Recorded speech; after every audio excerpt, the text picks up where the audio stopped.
ThatGreatBusinessShow.com is brought to you by De Facto Shaving Oil, the best anyone can get. Made in Ireland, sold worldwide.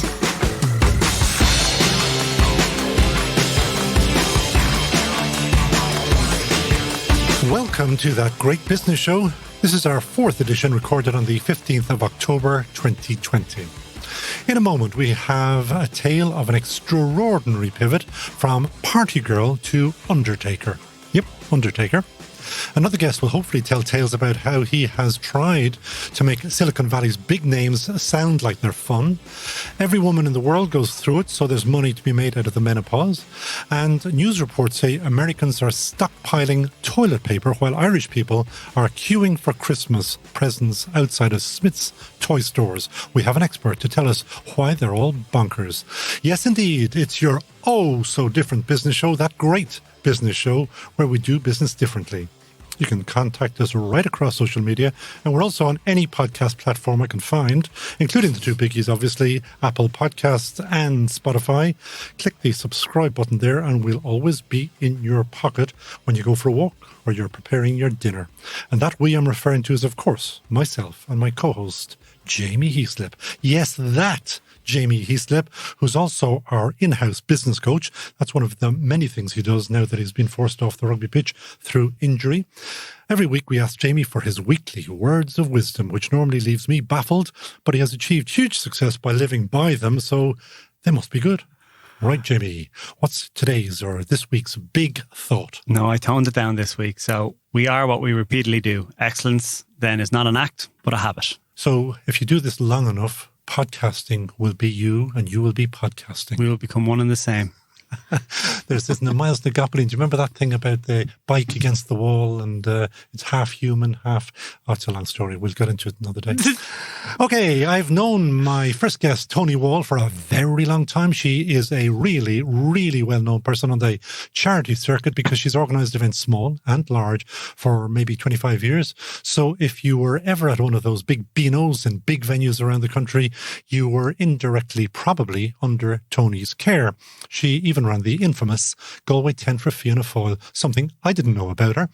Anyway, COVID has killed off events, and most in that industry have unfortunately had to make one of our famous pivots, though I doubt any are as radical as Toni's, because she has become an undertaker. Yes, she's now working with Massey Brothers, one of Dublin's best-known funeral directors. Toni, you are very, very welcome. Thank you very much.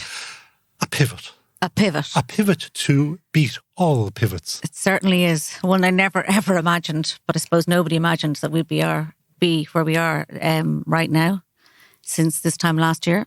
So it happened completely and utterly by accident. Nothing like that happens by accident. You must have been dreaming of being an undertaker. Yeah, I used to lie awake in bed at night. I think it was more of a nightmare. Just go back one step and say, like, the events that you organised, they were the big ones. You were in the Burlington, you were in the Intercontinental, you were in every place that anybody could ever have had a charity do or whatever. You were it. I was involved in a lot of large events, music events, corporate events, charity events, private parties, you name it. We did. Somebody had to do it. And now, is it just gone? Or? It has completely changed. It's webinars, it's online, it's people in recreating, inventing. I heard Roisin from Cogs and Marvel here last week. Yeah. It was a hugely successful business, and look at the way she's had to change. And I'm sure her workforce, where I was very lucky, I only had a small workforce, and I took people on then for events. So I wasn't like too badly affected in that way. But for myself personally, obviously things came to a slow but sure standstill. And then undertaking. I thought I was going on a holiday, believe it or not, back at the end of February, beginning of March. And I went to a beauty salon in Blackrock, Burgundy. And next door is the wonderful Massey Brothers Funeral Home. And Susan Maguire, who is Susan Guinan now, she's one of the family. She was sitting in the window, and she's a really good friend of a girl who worked with me for 10 years, who is her best friend and became one of my best friends. And I joined her for a coffee, and I tried her hat on. And as you say, if the hat fits... That was it. That was it. And well, hold on a second. When I went off and I thought about, life, and I was still doing stuff. Peter McVerry Trust, we do huge events for them every year. Yeah. And we're still planning a golf event in May, a big, huge cycle to Wexford in September. So we're working on that slowly but surely. But then things came to, creepy, slowly, sort of. standstill, or what was it, changing the dates and postponing and rescheduling, etc., and all that sort of stuff. So I was becoming really good friends with Nevin Maguire, even though he wasn't aware of it. I think half of Ireland, if not most of Ireland, banana bread with O'Leary in the grave, I could say right now. So I said it to Joanne one day because we've been in touch constantly. We were supposed to go on that holiday together. And I said, you know what, I'd love to do what Susan does. And I said it to Susan that day. So, But sorry, let me just cut across there. You would love to do what Susan does. Like, you've been to hundreds of funerals. Are you standing there looking at them and saying, God, I'd love to do that? I think it makes perfect sense, though, because like you do events, you bring people together, you bring parties, events. An Irish funeral is like, you know, the wake is it can be somewhat festive. You know what I mean? Well, they weren't recruiting, you know, and I sort of said to them, like, and I think Susan knows, like, I've been around, obviously, for a good few years and a face for radio. And I said, you know, give me a chance. And they gave me a chance. Freddie and Aileen Maguire, her parents, they're just amazing. Like, they are born and bred into the family, you know, integrity, compassion, empathy. And they took a chance on me. And I said, okay, I'd go in as what? A funeral arranger. And then when like you said, Jamie, I got in there and it's exactly what I was doing. Yeah. You know, organising churches, priests, singers, organists, you know. It's amazing because I see a lot of people obviously going to be in a similar situation. Well, you know, in a situation where they have to pivot, they have to maybe change careers, they could have lost their job, they're kind of figuring out how they go again. How initially did you see the transferable skills, or were you a bit like, this is just something that's interested me? You know, they always say there's death and taxes are only two sure things in life. So you're in a business for life there. Like, did you see it? To be honest, I didn't really see it. I know, like, and I didn't realise until I got there, like, you know, that there was a huge correlation of what I'd been doing before. But I always had that compassion inside. I was always, you know, had that empathy, and, you know, if somebody admires something on me, like, I'd be known to, like, say, take it off and give it to them. Or, you know, I'm one of those, as my husband probably got a bit of an Egypt, like, I'd give my last penny. Hope I'm not allowed to say that. Away, and that's just in. But then when I got there, it's organisational skills, managing and being a good organiser. You know, attention to detail, but on a much quicker turnaround. Can I ask? Because we don't like change. Humans, they don't like change. We always fear change, and particularly when it's kind of forced upon us. Were you scared going into it? Were you not? Did you have confidence? Like, how did you approach this at the very start? You change. Okay, my big thing is to listen. So when I started, there's a guy, Dermot, and Susan run the Blackrock office. And Susan is one of the family, and Dermot has been there. Dermot Lady's just been made a director of Massey Brothers, and he is a fabulous guy. So I just listened and watched everything they did. I got the handbook, I read it, and the more I was thinking of, but the computer part might be a bit difficult for me because I'm the other side of the coin altogether. But I just realised that it's, you know, meeting families, talking to them, taking over. Like, it's just so different now. There's a handbook on No, but it's just undertaker. like, you know, how to treat people that come in, how to treat families, how to look after them. You know, it's etiquette. You know, it's not like fly by the seat of your pants type of thing. There's a lot of organisational I'm just fascinated what's in the handbook. No. It's just, you know, how to manage people, how to look after people, you know, the details to take, so on and so forth. Like, it's a What's it's a the most brother. surprising thing? Sorry, Conal. I'm just fascinated. I've loved this. I think this industry is amazing, if I'm honest, because you'll always need it to some shape or fashion, and provide such an essential service, right? But I'm just so curious. Like, you have a handbook. What are the three things that have really surprised you?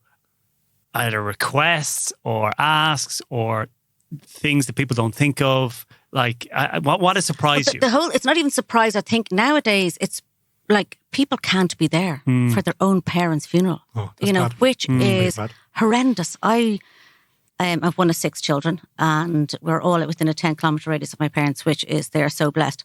But I was doing the shopping because I don't have kids, and that's my excuse. So I was going up and delivering and collecting and, you know, minding them. And I was driving up one day, they live up in Dundrum, and I was driving up Charlemagne Street, and there was a coffin in a hearse. There was a lady and a young boy. And I would imagine it was the young boy's grandmother and his mother's mother. And the streets were lined with people. And the coffin got to the flats, and there was a huge round of applause, and it stopped. And then the hearse took off, and the woman and the child were left there. and they couldn't go because it was COVID. And I just thought to myself, oh my God, I had a tear in my eye. I couldn't believe it. And then I've had people on the phone who've said, look, I wonder if you could help me. My dad's dying. He's in St. Vincent's. I said, how can I help you? And she said, I'm in Canada. My dad is in Ireland with my brother and my mother, and my other sister lives in Australia. And they can't come home. They can't come to the funeral. So they have no member of the immediate family there? And during the lockdown, there were 10 people at a funeral, and then 25. It's just, but I think the families come more together. People are appreciating life more. They're thinking about funerals. Like the nuclear extended family, I think it's going back to the way it was. And is this you now? This is the future for you. I can see that you're actually... I knew you were going to ask me that question. I have to, because I can see you're actually passionate about this. I am so passionate about it. Could be niche. No, somebody said that to me the other day. Now, if it came back, okay, next year we're going to 2021, wall to wall. Obviously, I still have my foot in the door there, and then I'll keep doing stuff for Peter McBride Trust the whole time. And then what I'm doing now, I love what I do right now. Like Massey Brothers is like a family. But what they do, there's people who are there for years and years and years, but it's like there's so much respect and the integrity that goes into a funeral. And being able to, people are coming in now and planning their own funerals. What does that mean? I met a lady about 2 or 3 weeks ago, this wonderful lady, and she has 2 daughters. One lives in Australia and one lives, I think, in the States. And she's one son in London. And she is in her late 70s. She's so glamorous, but she's had cancer, unfortunately, a few times. And she came in to me. She didn't want to burden her family. And she explained to me exactly what she wanted for her funeral and the songs that she wants sung and what colour she'd like to be wearing and everything like that, in case, it happened unexpectedly, but she wanted to be remembered in a certain way. Have you answered my question about whether you are now totally committed? I think I'm pretty committed. So is that the end of Wall to Wall? Not as that doesn't we mean say, Fred. Wall to wall can go. I'm doing 3 operate, days a week with Massey Brothers. Okay. Now, I just love it. So we'll see what happens. And 3 days a week, presumably, we all die every day. So does it run through a weekend as well? It certainly does. You're not going to believe it, but it does cause extra to get buried on a Saturday. Because of the grave diggers. The grave diggers. The grave diggers, yeah, exactly. But, yeah. Local authority, unions. And the day of the removal is gone now, sort of, as well, because people don't go to the church the night before. Sorry, Awake? Well, I kind of know the answer. You're from the country. Well, nice, yeah. He was born in Israel. Oh, that's right, of course, I forgot. We'll take him back to Bethlehem. Yeah. Baby Jesus, sitting in front of me. How are you, Joseph? How are you, Mary? Come here, I want you. I've completely lost my train of thought. That is a success. That's the first time that's happened. No. For 4 weeks. Sorry, but there was a wake, as you say, like I thought you were. Yeah. So what's happening with wakes now? You can't have a wake now, because you can't. Go like even now since tonight it's midnight. You can't go to people's houses. Yeah. So people are going to the funeral, and you can't grieve the same as you used to. So you're surrounded by friends. You know what I mean, and all this sort of thing. And now, like you convey your loss. We do this thing called a memory book now. So on the website, or when you see, like, you can't say where the church is, when you do the... is that right? The notice, you're not allowed to mention it. I was wondering, because it said, will be buried. Yeah, it's government guidelines. There's not a law or anything like that, but there's the HSE and government guidelines that you can't say where the funeral is, but you can watch it online, and 50% of the churches, have them online. Yeah. So Massey Brothers have this beautiful folder book that they've made up. So, like, lots of people leave their condolences online. So we put a book together for the family. Oh, off the back of it. Correct. Oh, yeah. And then also funerals, the ways to take away, or take like 1 or 2 days, you die, you pass away, you're buried. Trying to explain it to people who are not from Ireland is hilarious about an Irish funeral, an Irish wake. Yeah. They think we're mad. Well, they think that anyway. But now when somebody dies or passes away, if they die at home, obviously there needs sometimes to be a post-mortem or whatever. But now the first thing is a COVID test. So no matter if you're in hospital, where you are, if you're COVID positive or COVID negative. Yeah, it doesn't matter how you die if you test positive, regardless. They charge that. Positive is different altogether now, with the funeral itself and all that. Like, we used to do a mass every year at the beginning of November, Massey do, and they have all the people who died that year invite all their family in John's Lane Church, and there'd be like 1,000. Say that again? Yeah. So the beginning of November or December every year, everybody has died or had a funeral through Massey Brothers. 2 of their family members are invited to a celebration of life, like honouring life. Wow. And every family gets, a Newbridge silver. Sponsored Newbridge College for many years. Hey, are you one of their? Newbridge College. Oh yeah, no, sorry, I thought you were one of the Newbridge family of silverware people. No. But anyway, we get this lovely decoration, and it's just like a cross, or it has an angel, and it has the person. So you put that on your tree to remember that. So we're going to send that out now to everybody this year instead, because the mass can't happen. Final question. You used the word there, we. Now, you are an entrepreneur. You have been for many, many years. Could you see yourself setting up Wall funerals? Absolutely not. Take note, Freddie. I'm not going into competition with you. Good luck. It's pretty competitive as it is. No, I've done it. I've been on my own for long enough. It is great to go home and, put your feet up for a while. But like after being in your own business, you can never, ever become complacent. Even doing a funeral or an event, I'm always there myself. The day, you're only as good as your last gig. So. Well, Toni Wall, in my case, I'm hoping to keep away from you, from Massey's and all the other funeral homes just for a while longer. Please God. So thank you so much. And hopefully we will, we obviously will be tracking your progress. Please do. I think I'll be in next week to plan mine. Jamie from Jerusalem. Toni Wall, thank you so much for joining us on that great businessshow.com. It's all go, let Cursey know on thatgreatbusinessshow.com. That Great Business Show. David Nihill is a man with many hats. He was a shy boy who worked hard to rid himself of that shyness by becoming a stand-up comedian, as you do. That turned into another business where he hired some of the best comedy writers in the US to help put a zing into their presentations by the very, very biggest names in Silicon Valley. And that's a challenge, trying to make the likes of Bill Gates and people like that appear funny and or interesting. Now, COVID means that David is back in a home in Ireland with no speeches to write. He, like so many others, has put his business online, teaching people to sound interesting when they're giving presentations. And David, you say things are rocking.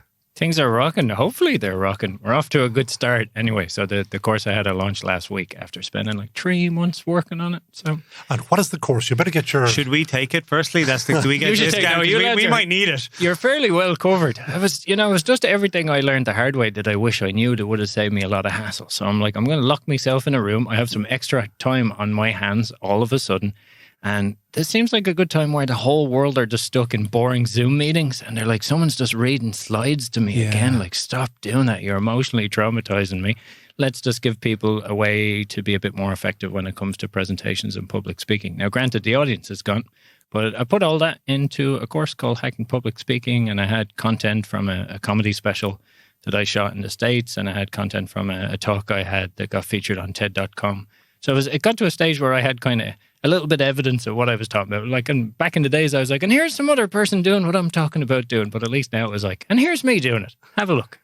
And you do charge, I think, 175 quid or dollars or something for that. I was on your website. Yeah, I should really price it in euros. Yeah, I was going to say, dollar ain't doing too good right now. Because what you're going to do now is you're going to give a précis, a 10-minuter of your course. Make the two of us sound interesting with 3 easy steps. Happy days. At least you didn't say sexy, so we have some hope for it. You're doing all right. You're weighing up that one. I know on the pricing, I went a bit unique on it because there's a huge problem in the world at the moment that most people don't actually talk about when it comes to online content. I don't know if you've ever signed up for a masterclass. Have you?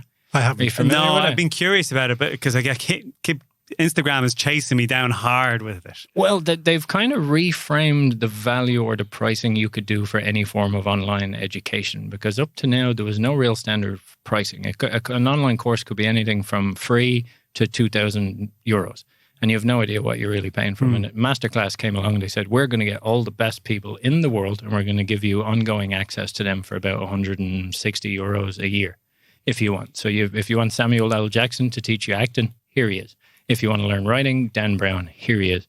So it kind of reframed all of a sudden what you could pay for online classes. And as soon as COVID struck and lockdowns happened, a lot of people said, well, this is a great time to do those courses that I was planning, including me. I signed up. I was like, I'm going to learn to cook like Jamie Oliver.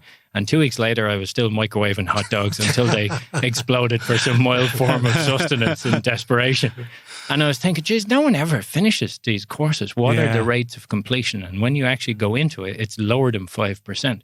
But nobody wants you to know that because they're the ones selling it to you. So when I launched this course, I was like, I don't want to be another one of these people that's just full of it. And here's my course that I know you're not going to take. So the pricing is $149, but you get 50% back if you finish the course within 30 days. That's very interesting. That's clever. Thanks. Yeah, no one had ever done it before. And I was like, I don't know why, because it seems like a good incentive. And I was just genuinely curious myself, how many people will treat this as a challenge and like email me within record time? And how's it worked? It has, yeah, so far. 3 or 4 lads have emailed me. There was 2 girls and 2 guys who've done it already within 5 or 6 days and emailed me quite proudly. So it was nice. I just didn't want them to own something of mine that's content that I spent a lot of time to create and that they would buy and never take. So there's no word of mouth to anyone if they never complete it and feel good about it. So yeah, I tried to make it funnier as you went through it and stacked it and had just the more you did of it, the more entertaining it got. And here's a question for you. So can people be funny?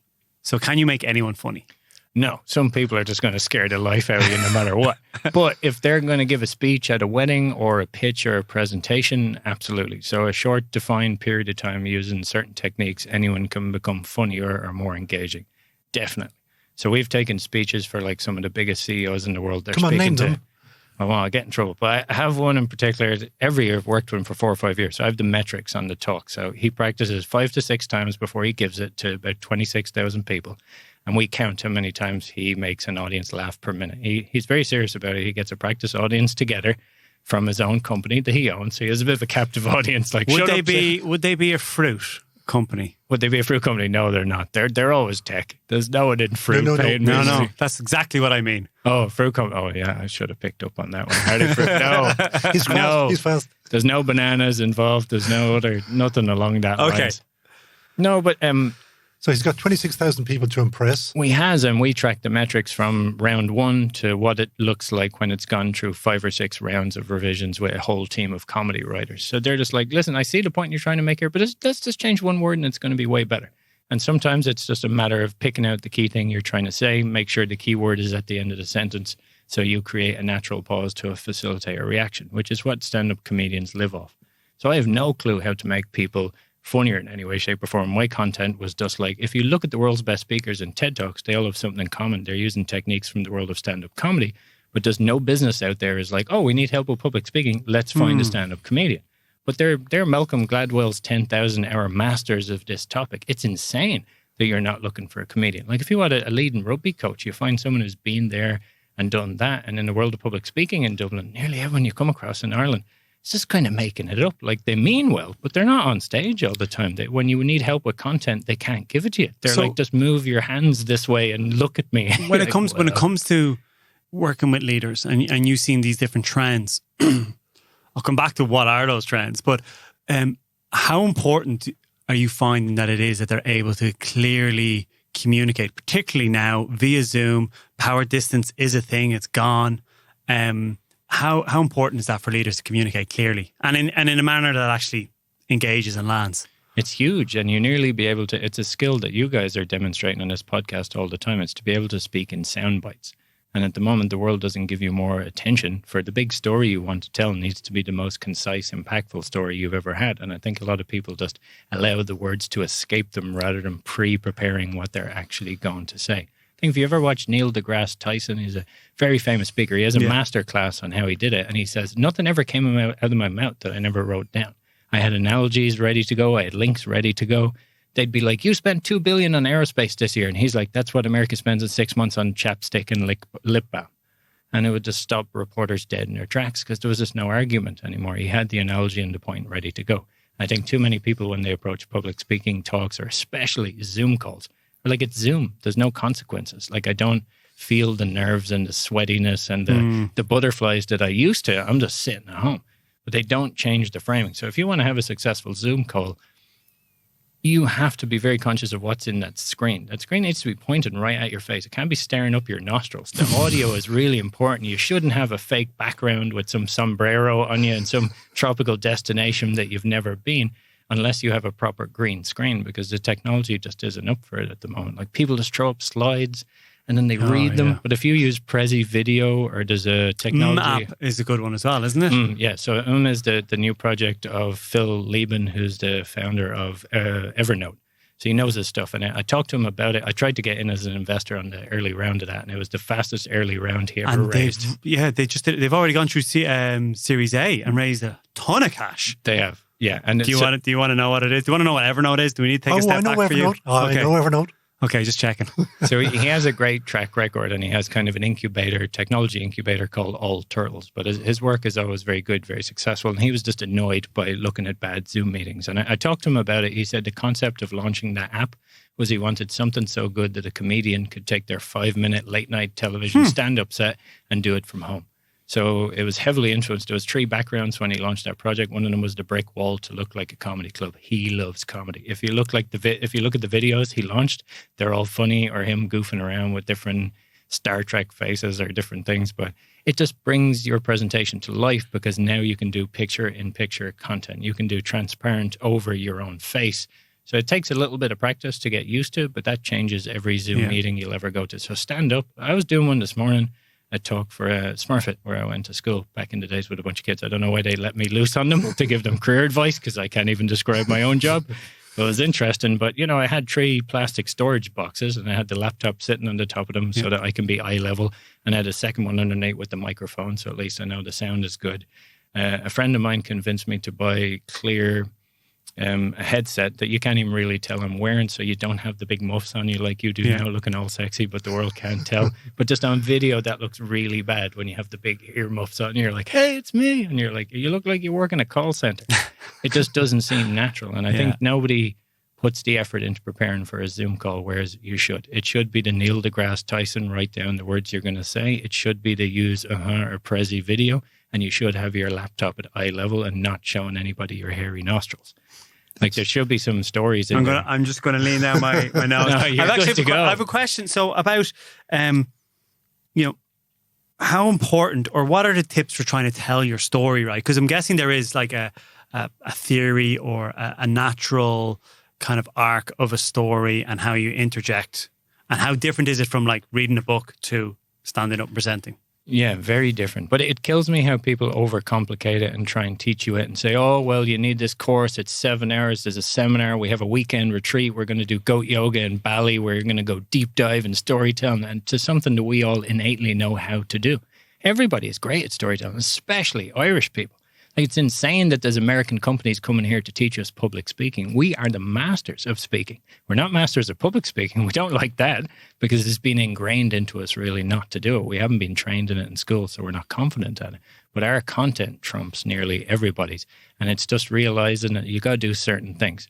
So I produce a storytelling show in the States, and I've hosted the month for NPR a number of times. So that's their big thing for live storytelling. And you see certain great traits all the time in great storytellers. One, you never introduce the story. The story starts in the action. If you're climbing up a mountain, you do not start with your decision mentally to climb that mountain one day, maybe talking to your mother. You start just about at the top of the mountain. So it's like, remember CSI, that TV show that used to be on TV a bit? It was LL Cool J. LL Cool J, was he in it? I don't know. He was in one of them. I wasn't much of a fan. But the minute you turned it on, someone was dead, someone was on fire, something exploded, and you're like, I'm only 15 seconds into this. I better figure it out. So it had that hook, which every great story has. You don't watch any movie ever where the kid is growing up and you just follow their life. I'm thinking one of the great books that I couldn't put down, Da Vinci Code. And it starts with your man dead in the gallery. Exactly. So the reason I took masterclass is because of Dan Brown and his ability to pull you into a story. Now, a lot of people are critical of his writing style within the world of writing, and a lot of people absolutely love him. For me, I loved him. I had a job working for Enterprise Ireland, and I went to work 2 hours early just to sit in the car park and read through those books and catch up. I was so drawn in. But if you watch masterclass for any class, it's his. Because in masterclass with online courses, usually they're not great at teaching. They're celebrities and they just talk, and masterclass tries to package it as a class. But with Dan Brown, his parents were teachers. He was a teacher. He is teaching you everything he did the hard way. And in storytelling, he's like, grab their attention, have a hook, start in the action, work your way backwards, and leave little clues so that the audience is like, oh, I knew that was going to be like that, but only retrospectively. And I think when it comes back to business and public speaking, you can never say, let me share a story with you, because that ruins it. That's like, let me tell you a joke, and I already decide I don't really want to hear a joke. You're usually not funny. Yeah, I'm out of here. How do I get to safety immediately? And it's just mistakes you see over and over again. I think people... I'm now going, every talk that I've ever given has just been wrong. Well, thanks. Yeah, no worries. Well, you have more experience than most that's going to be interesting enough to get you through that, no matter how you start it. So no matter how you deliver good content will trump delivery every single time. So anyone coaching you on public speaking who focuses on delivery is wasting your time. Content trumps delivery every time. You can get up there and look at your feet, and a lot of comedians do that, and they're better than the next person, just on quality content. Final question. You did put the zingers, or you tried to spice up the speeches for some of Silicon Valley's greatest. I did. Who's the most boring person in Silicon Valley? No, I can't say that. The whole lot of them. You go to any of those conferences and you're like, oh, I want to kill myself. This is horrendous. Is it as bad as that infamous scene with Steve Ballmer and Bill Gates? It's Steve Ballmer, isn't it? There is a Steve Ballmer, yeah, but it depends which scene this is. Where they're trying to dance on a stage at a Microsoft gig, and it's the most cringe-worthy thing. He's going hard in the paint, but Bill Gates looks so awkward. It's awkward. Just watch TechCrunch Disrupt. That is their big startup pitch competition, and it's horrendous. Like they don't realize, like if you were trying to intro someone, if you go to a comedy club, the introduction you're going to hear builds anticipation, like a great story, what's going to happen. So it's like, ladies and gentlemen, your ex-comedian just opened for Tommy Tiernan, #1 on iTunes and Apple at the moment for comedy, Netflix special coming out. Please welcome. And you're like, ooh, who is it? Or if you go to a tech event, they're like, this is Brian. Brian was like a Series A investor in Qualcomm. Brian's been really central to my life and progression. Brian's a really solid stand-up guy. He's been a real mentor to me. He's invested in a number of enterprises over the years that have been a smash success. And by the time poor old Brian comes out, we're like, I hate Brian. I'm bored. I know who it is. Brian's gone down to blazing glory. Exactly. Yeah, you took the words right out of my mouth. But they're just little things taken from the world of stand-up comedy and performance that for some reason the business world has ignored. And I just wanted to fix that. This is a time like no other when comedians and people in the arts need some form of income. And the world is like, no, Peppercom Communications or whatever they're called, they're amazing. We need to go with them. And it's all these people who use work in customer service that they've just trained. Give us the top 3 there, or top 5. Like I need this. Go ahead. Top 5 for... Top 3 tips on how to land. On using this stuff, I would say incorporate the rule of 3 into as much as content as you can. So when you have one little bit in a story, try and drag it out to 3 and flip the third element, because 3 is the smallest sequence that your mind can recognize as a pattern. And breaking that pattern is what creates laughter.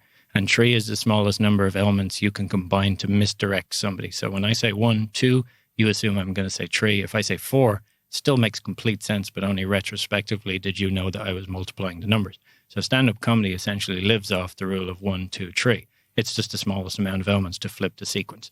So if I was describing someone last night, I was like, oh, I met a girl. She was beautiful. She looked like a mix of Jennifer Lopez, Tandy Newton, and a Ferrari. It's a bit more playful in the description. You can visualize it, but the third element is always the flip of expectations. You can bring women need... Chris Rock got famous, I think, in one of his specials, saying women need 3 things in life to survive. It was like air, food, and compliments. It's the same structure, whereas it's a bit dated now, and the reference to someone's like, that's not... that's probably not appropriate these days, but it just illustrates the structure. Yeah. So I'd say combine that with storytelling. Don't telegraph your intentions. Be very conscious of the introduction you're going to get and change it for certain audiences. So if you're in a business audience, you don't want to emphasize the rugby background. You want to bring up a little bit the entrepreneurial background, and then the rugby, they know who you are anyway. But it can sink you, like if I go to speak. So realize that your talk or whatever you're doing starts with your introduction. David Nihill, or Nihill. How do you actually say your surname? Nihill, and I think down in Clare it's Nihill, depending on where you are. But it's always been Nihill for me. Nihill. It's an unusual name. It is. But that is, first of all, it's good. Secondly, it is where we will find you if you want to sign up to the course. It is, yeah. DavidNihill.com. And the course is called Hacking Public Speaking. Thank you so much for joining us on ThatGreatBusinessShow.com. You're listening to That Great Business Show with Conal O'Moran and Jamie Heaslip. ThatGreatBusinessShow.com. ThatGreatBusinessShow.com is brought to you thanks to our friends in De Facto, makers of the world's best shaving oil. Created in Mayo, it's sold worldwide online from defactoshave.com. As I always say, they back us, so we ask TeamGBS, that's you, our loyal listeners, to back them. De Facto has launched a sensitive range, which customers say extends the life of a blade by up to 50%. It's the best anyone can get. De Facto. We're committed on That Great Business Show to have a 50-50 representation by men and women entrepreneurs. So this week's second woman guest is Donna Ledwidge, founder of Vitropics, a maker of menopausal products.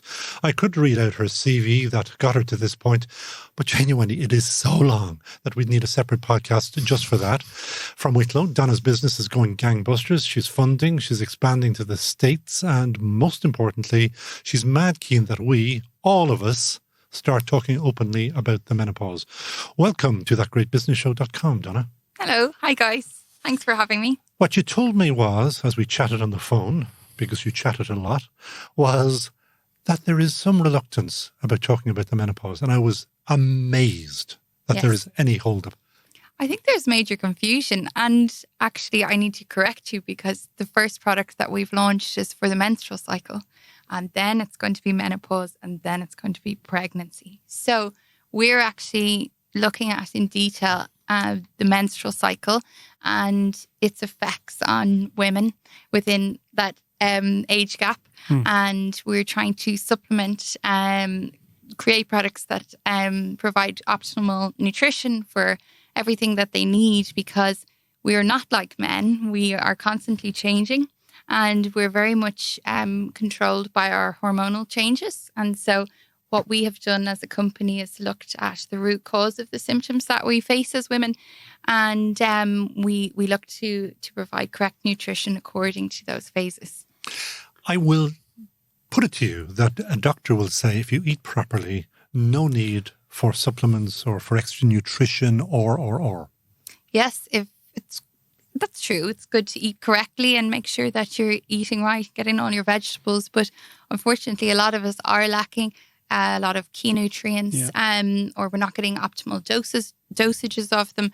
So there is a need to supplement. And actually, there's a huge percentage of people that are deficient in the likes of vitamin D, which is related back to flu and cold, especially at certain times of the year. So there's a lot of research there around how supplementation is very important, especially at today's times, to make sure that you have a robust immune system.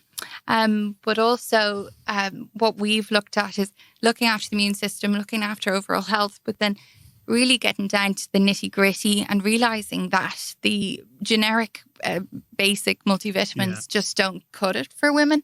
And so what we wanted to do was look at the root of the problem for symptoms, and then look at what we were all really lacking and to try and balance. And you keep saying we, because you have a team. Yes. Well, there's myself and Renee who came up with the concept. I have some background in creating and developing brands, and we came up with a really unusual concept, which we didn't know could be manufactured at a reasonable retail price. So we approached a company in Ireland to see if they could manufacture our idea and could they help us formulate it, which they did. So nearly 4 years later, we are at this point where we have our first product launched and pivoting online. Very lucky to be able to pivot online now, and we're also in retailers as well. So I have a question, because supplements is something that I know from my previous life. Yes. And I would still supplement heavily. And I went off down the rabbit hole of using 23andMe, get my DNA sequence, knowing the mutations I have, and supplementing accordingly. Yes. Where did you spot this trend, or was it a response to a question that you both had in terms of supplements? Because obviously you'd said previously, you've been taking different things and different lotions and potions and all sorts of different things. Where did you see that blue ocean, that blue ocean strategy in terms of the gap? Yeah, I suppose from dealing with these symptoms firsthand, from the age of 14, every month religiously I rely on codeine to just function for 5 days of the month. And that was something I never told anybody. It was a secret in my life that, I would be on the floor in the bathroom in terrible pain every month.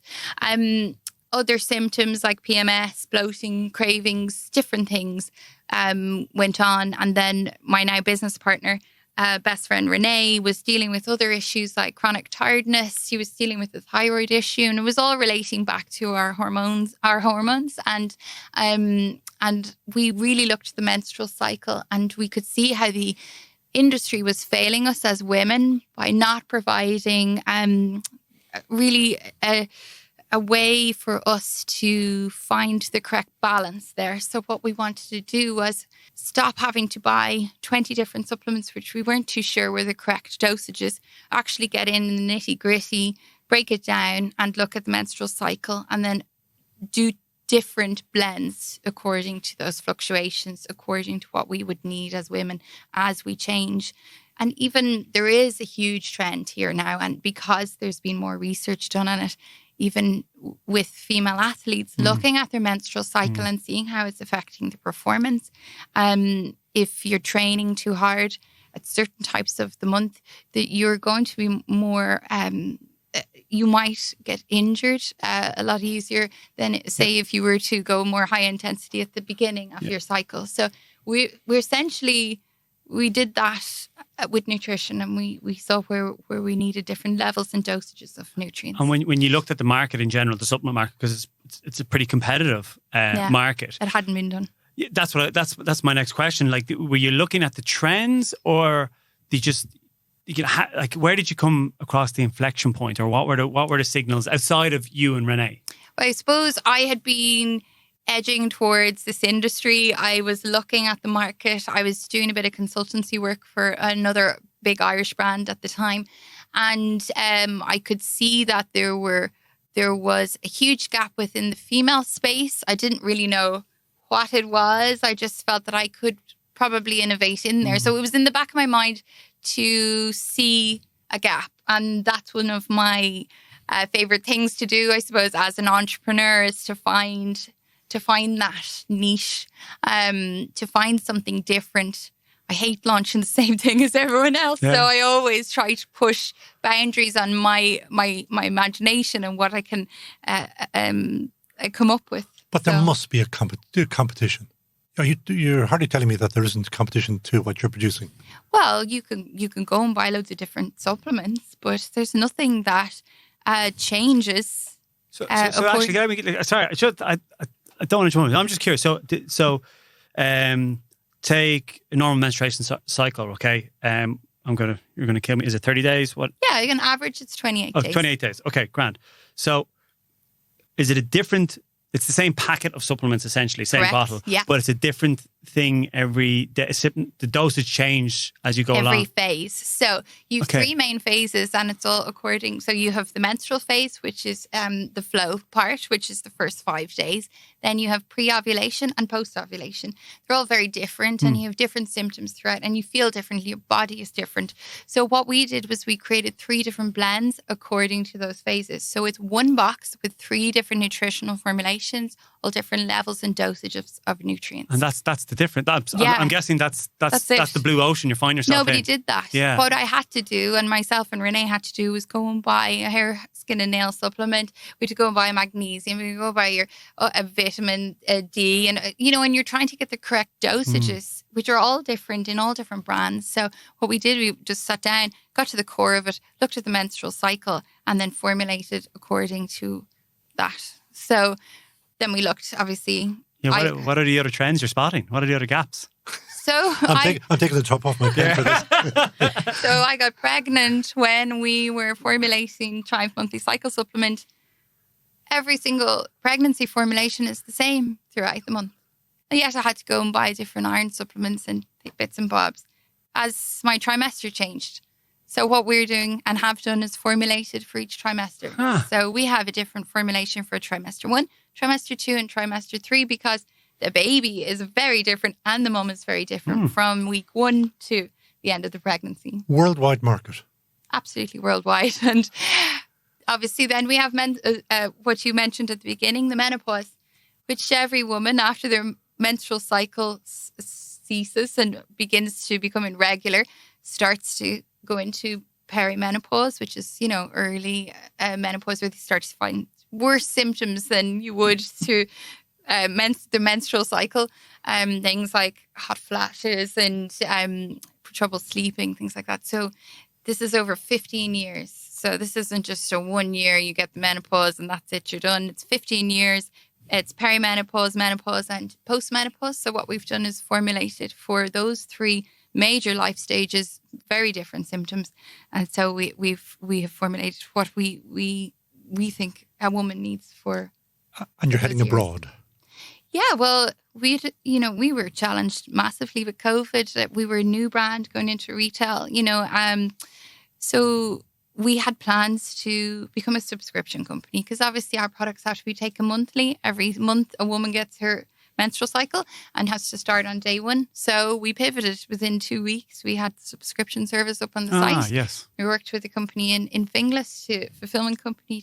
They'd never done a subscription. They were like, what? They need to be sent every month. So were you using drop shipping, or what were you using to fill the orders? Yeah, so we sent the stock into our fulfillment center. Our Shopify links with their system Brilliant. and triggers it. And the guys just really got on board to help us. So our subscription service allows our customers to change their delivery frequency. So say if their menstrual cycle length changed, they're able to say, okay, I want it delivered, in 2 days' time instead of 5 days' time. We can do that now. Brilliant. Yeah. So you're adapting even the delivery as well as the supplements as you go through the phases. And Well done. we're looking at major brands in America, and we can see that subscription is the way to go. They've bypassed traditional brick and mortar retail altogether, and they've just gone online. And I do feel like it's going to be a major part of our growth. And you are funding, and you're looking for smart money? I'm out looking for funding at the moment. Yeah, I'm out there at the moment. I've done a few pitches. I actually did the New Frontiers course with, do you know it? I know it very well. Yes. Somebody who lives with me has done it as well. Oh, very good. I found this course amazing. And I hadn't a clue about investment, had no rashers, went into this course and came out of it with an amazing business plan, a great pitch deck, my teaser document, the whole lot. So I started pitching. We're hoping to move to HBSU in January. So what we want to do is we've had so much support from Leo, local enterprise board, local enterprise office in Dunleary. The girl that looks after us there is Lisa Brown, and she has been absolutely amazing in helping us, get all of the grant support that we could. We got priming grant, which allowed us to go on salary and to employ someone else. So there's 3 of us on our team in, the office, which is virtual at the moment. And they've really been so supportive. So in January, we want to move to HBSU, avail of their match funding. So we need somebody to help us match that, but we really need to find the right partner who understands our vision. And what is the vision? Become one of the biggest female supplement brands in the world. That is our vision. To become mostly subscription based, to have a huge network of women who we support right through their menstrual cycle years, through their pregnancy, and out through menopause into a healthy aging. And to be able to educate and to be at the forefront of female health. It's amazing. I'm going to jump in again. Sorry, I'm hogging today. No. I have lots of questions. So, what is your top tips? Because obviously you're a multi-hyphenated entrepreneur with many brands that you've created behind you. Yeah. For entrepreneurs starting out, be them male or female, top 3 tips on the branding side, and maybe a top 2 or 3 tips on starting a company or starting an idea side. Okay. I don't really know my process. Some people have asked me what my process is. I have lots of ideas running in the background. I have a note in my notes on my iPhone of random ideas that will never go anywhere. But I tend to write them all down because sometimes, every now and again, one will go, yeah, actually, that's brilliant.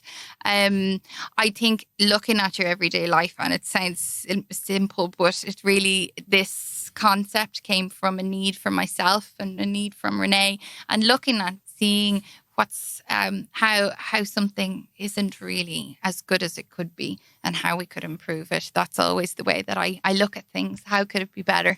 And then I suppose starting a business, go straight to local enterprise office and get funding, because I hadn't a clue that there was so much support there. Because I've had my first business when I was 20. I went on for nearly 10, 12 years without knowing that this support was available, you know. So I think anyone with an idea, go to local enterprise, even if it's just in concept stage. They're there to support even an idea that might, you know, take off. Just get online. That's my... Definitely now, if you can find an online element, I think it's crucial. And there's a grant for that as well? There is. There's actually 2 of them now. There's a Facebook grant and another online training grant. You told me about this on a Facebook grant, so we applied for that. We've grants coming out of our ears. I got a leading light with our local enterprise office in Dunleary, but I think they only gave that to me because they're like, we have no more grants to give you, so you have to go to HBSU now. My final question, the person who, what you're looking for is wise money, that's what we call it, Yes. wise money. How much do you want? Well, we hope to match the HBSU funding. So HBSU funding is up to 250,000. So we'll be hoping to go for that, and then hopefully have the right investor to match that, and also realise that we may need more down the line as we expand into new territories, because Asia and North America are huge markets for... There's a certain gentleman that you know out in, we'll just say the west of Ireland, who's made an awful lot of money out of doing something very similar to you. He'd be the ideal investor, wouldn't he? You know who I'm talking about. Yeah, well, we're open to talking to everybody. So, Where can they get you? Where can they find you? You can go to our website, Vitropics.com. So it's VITROPICS.com. We have reduced our subscription price down to $29.99. That's for anyone who goes on our subscription. That means it's delivered to them every month. They get 33% off the normal one-off box price. And it works out at €1 a day, which is way less than a cup of coffee. And actually, coffee is making your menstrual cycle symptoms worse. So we're going to have an article up about that tomorrow, I think it is. So please check out our blog. Well, that's Donna Ledwidge of Vitropics. Thank you, guys. .com, isn't it? That's right. Okay, and anybody who wants to get in contact, you can also get us on our thatgreatbusinessshow.com website, and we will obviously, she has now joined TeamGBS, and we will all be working together to try to raise that cash for her, bring her across the line and get her over to the States, because our next stop will be, I think you're going to talk to Connecticut for me as well. That would be There's brilliant. Loads of things we can do for you. Thank you so much. Thanks for the support, guys. We really appreciate it. Thank you. And thank you for joining us. You're listening to That Great Business Show with Connell Moran and Jamie Heaslip. ThatGreatBusinessShow.com. We humans seem to excel in a crisis. Panic buying toilet paper, something I see reported to be happening again in the States, while others in Ireland have decided to form large orderly queues outside Smith's toy stores in this October, presumably trying to outfox the wily Santa Claus in case he runs out of Christmas toys. And what's particularly odd about the Irish situation is that Smiths deliver online, making queuing even more curious for me anyway. Chris Deans is Managing Director of Crane Worldwide Logistics. Chris contacted thatgreatbusinessshow.com via our website, offering to explain how a supply chain works. And I hope he's also going to tell those queuers that they're basically bonkers. Welcome to That Great Business Show, Chris. Thank you for having me. Chris, to be here. Explain to me, why the hell were people queuing up for days and go mad for toilet paper when you could use all other alternatives? Yeah, well, I think let me just start again. No, let me just start. This has been happening for a couple of months, as you can tell. So if you look at the whole logistics and supply chain has come one of these buzzwords that we've seen throughout the whole pandemic. Supply chain and logistics has kind of excelled. But if you look at supply chain as a whole, in order to get stock on the shelves, people are forecasting and manufacturers are manufacturing based on a certain level of forecast for demand. What we've seen over the toilet paper issue is due to the whole COVID pandemic, people panicked. People went to the stores and panic bought, took out, and what the manufacturers seen as a result was an unforeseen demand in consumers. And people were stock buying, bringing it back, and then the manufacturers had a gap in the supply chain because they couldn't replenish the stock quickly enough But we were told that there were tons and tons of Jex paper in the warehouses. Hey, there's this whole sea there. There's rivers. There's water. You can B-days. You can use all that as well. But I think what you've seen is it's a gap in supply chain management. Yeah.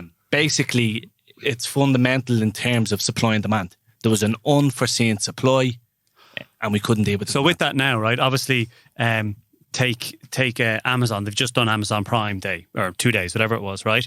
And they basically been hit with a Black Friday demand since March. Essentially, our saving rates are at the highest, debt rates are at the lowest. It's a load of cash, right? Yeah. So the demand driver is going to be huge.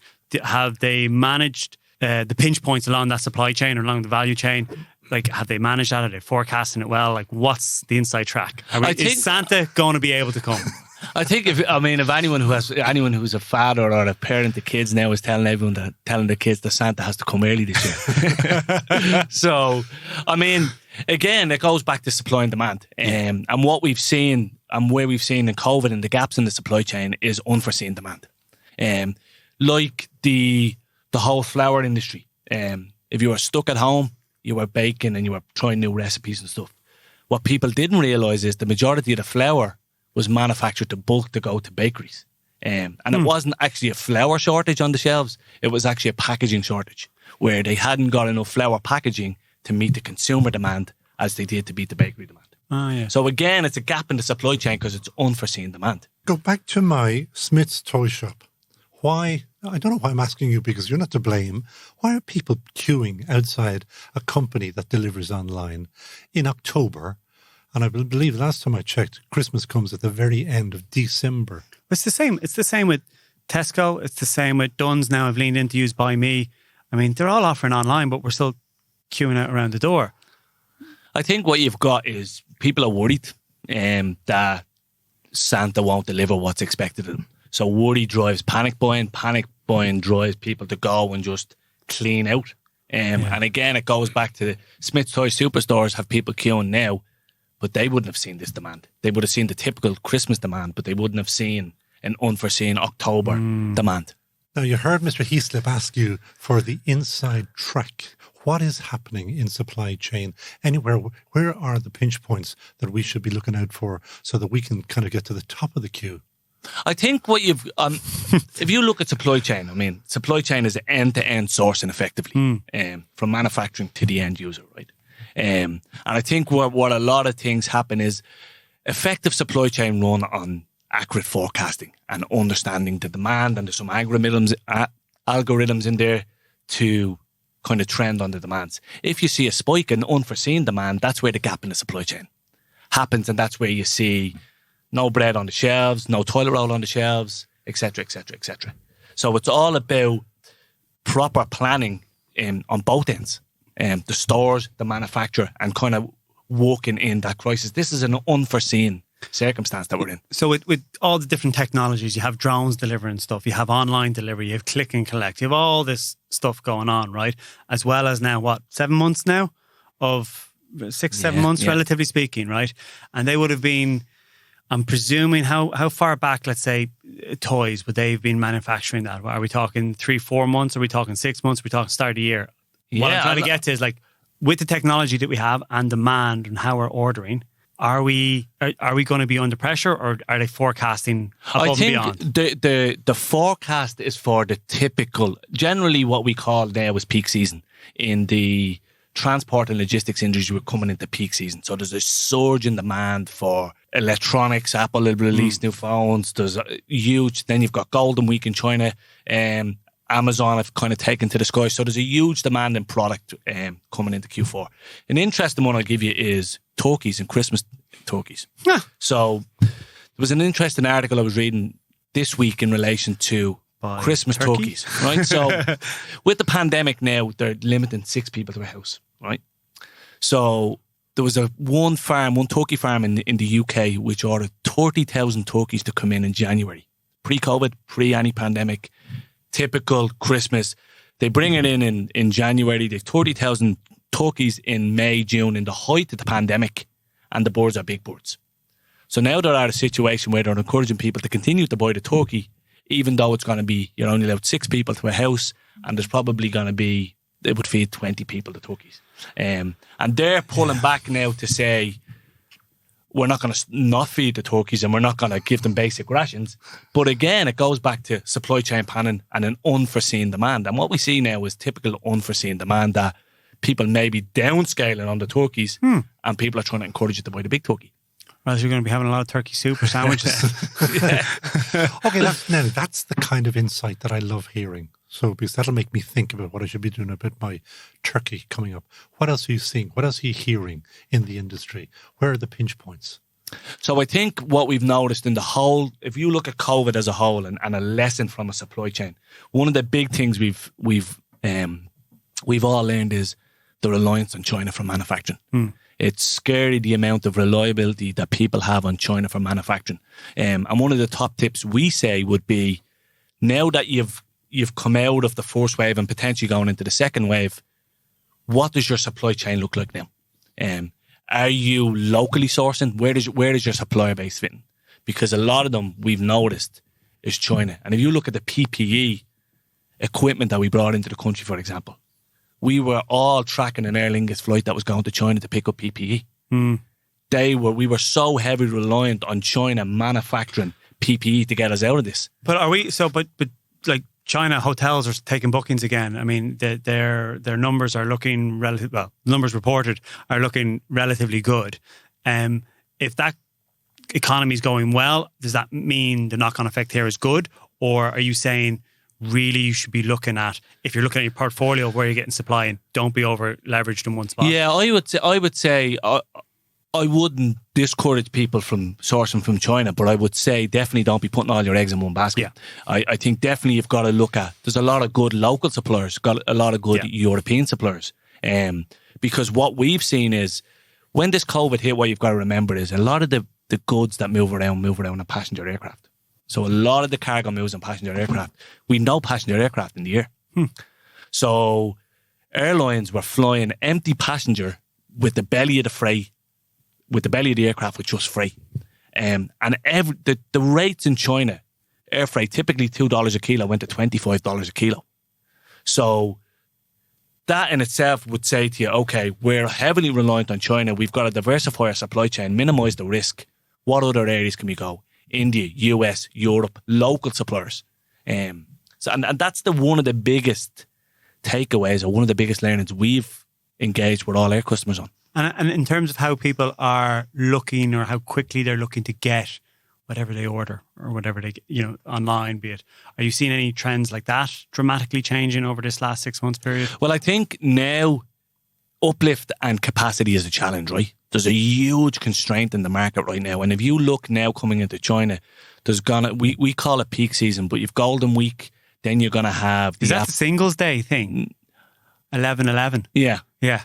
Then you've got Apple, who are going to launch new product. Oh, yeah. And all the technology and all that goes with that. So then if you throw in a COVID vaccine, the market is just going to be taken with that. So there's going to be no capacity. Lead times from China are typically on air freight, you're probably talking 5 days. You're probably looking now, if you're not planning ahead, you could be looking 2 to 3 weeks, depending on how you source the space, etc. Huge challenges in that market, because again, we've less aircrafts in the sky for a start. We've got a lot of ocean vessels they're pulling sailings, so you've no even transportation on the ocean. So there's huge challenges in terms of mitigation and trying to get rid of the risk. But if there's a problem, you're there to help. I'm there to help, yeah, absolutely. You better get your ad out, in other words. They will find you where? So craneww.com is our website. Crane Worldwide Logistics is the company. We're a global company headquartered in Houston, Texas, who operate all over in 124 locations worldwide. And I'm responsible for the island of Ireland, Dublin, Cork and Shannon. Wow. Busy man. Busy. Yeah, very, very busy.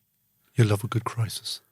Well, I think in all of this, I mean, what we did know, and one of the things that really stuck out is in the crisis, when supply chain came as classed as a unique service, our people done an unbelievable job. Yeah.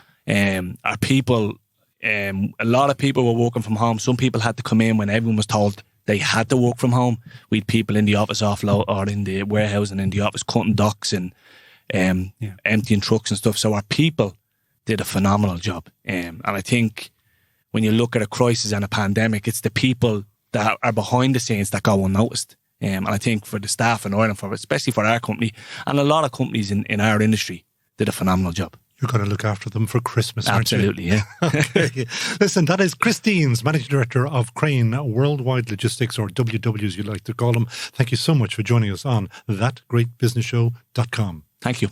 That is it from thatgreatbusinessshow.com. My thanks, as usual, to sound engineer Peter Rice for making us sound so brilliant. And also have to give a shout out this week to Terry Morris of Impulse Hub. She has done an incredible job on our website. That is www.thatgreatbusinessshow.com. You will find everything up there.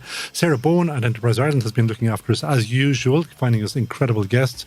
And a special thank you to my old buddy Frank Dillon, who is helping us on some of the marketing and sponsorship that we are looking at the moment. So anybody who wants to get in touch, please get us on producer@thatgreatbusinessshow.com, and we're on every platform on social media. From me and from Jamie Heaslip, Take care.